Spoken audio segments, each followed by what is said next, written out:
Hi. Today I want to talk about one of my absolute favorite things to do in photography, and that is Sprocket Shots. So a Sprocket Shot is achieved by simply putting 35mm film through a medium format camera. But why is it called a Sprocket Shot? That is because when you expose the film, normally on a 35mm camera, the image just takes up the center piece. But the edges are also photosensitive because the chemicals and the emulsion is actually on the entire piece of film. So when you put it through a medium format camera where it has a larger frame, it'll actually expose the entire piece and you will see an image covering this entire thing and a wider image as well. Something like a 6x7 camera will give you effectively a double wide frame, so a panorama, which is fantastic.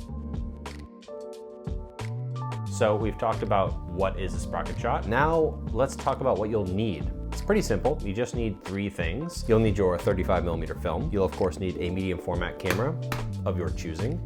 I recommend 6x6 or 6x7 or larger. And lastly, you'll need an adapter to be able to actually do this, because all of your cameras are going to have some form of take-up spool, because medium format cameras are designed to work with 120 film that has a paper lead, and you always are going to be taking out a take-up spool, moving it over when you're done with your roll, and then taking your new roll, putting it in and strapping it through and taking that film up on the other side. As you can see, the medium format cameras have a wide spool. So what we need is an adapted 35mm spool, and these are 3D printed. There's a lot of different options that you can use.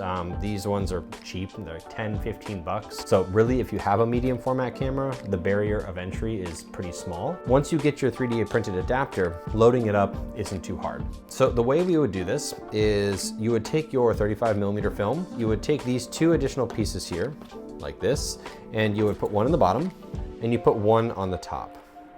And what this does, it adapts this to work in a medium format camera. So now that is the size of your 120 spool. Then you have your 3D printed take-up spool. That goes in the side for take-up, just like this. Once you've got that in there, you'll then also place your 35mm film in there, and you'll get that locked in. And then you'll take it and you'll actually wind the film around the front and make sure that you have your photosensitive side of the film facing out. A little different than you're used to with your 35mm cameras, but you'll take this, you'll feed it through, and often these 3D printed ones have some teeth that will help with this process. So once you get it locked in and you're able to let go and actually pull the film forward, you can let go once it's taut. So it'll look maybe a little loose on here, that's okay. What you're gonna do is you're gonna place this down, and once you lock your camera closed, for this, really all you need to do to start shooting is pull it forward once. Now, I'm not gonna do that because I'm not gonna be shooting this film, but you pull it forward once, you'll probably only get a half frame, but you can start shooting from there. When you're used to shooting 120 film, a lot of your cameras are gonna have a long lead, so you're gonna have a lot of cranks to move forward until it locks and tells you, okay, you're on frame 1. With the Sprocket Shots, once you have the 35mm film in the camera, each of those pulls is a frame, because it's photosensitive and it's ready to go. So you're gonna be actually getting about 20 shots with a 6x7 and maybe 23, 24 shots with a 6x6. And so you can actually start shooting as soon as you get the back closed. Even once you get to 1, keep on shooting. Once you get to 10, keep on shooting. What you're gonna feel for to know that you're done with the roll is actually a tug.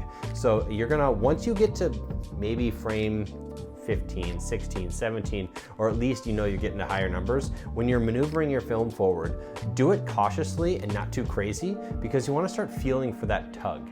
And once you feel that, that tells you you're getting to the end of your 35mm canister. Then comes the time where you need to actually get the film back out of the camera and back into the canister. Because at this point, all of the 35mm film is in the take-up spool. What you would do at that point is you would either bring the camera home and you can put it in, get it into a dark room at night, no light, and open the camera and wheel the film back in the dark. Or if you're out on the field and you want to shoot multiple rolls in this Sprocket format, just make sure that you bring a dark bag of some kind with you to be able to put the camera into and pull the film out at that point. So I hope this video inspired you to go out and start making your own Sprocket shots. If you have any questions, please leave them in the comments. And also, if you made any cool images because of this, please tag me. My Instagram is going to be linked as well, and I would love to see the work you guys are making. Thanks for coming and hanging out for this video, and I will see you guys around. I hope you enjoyed the photos.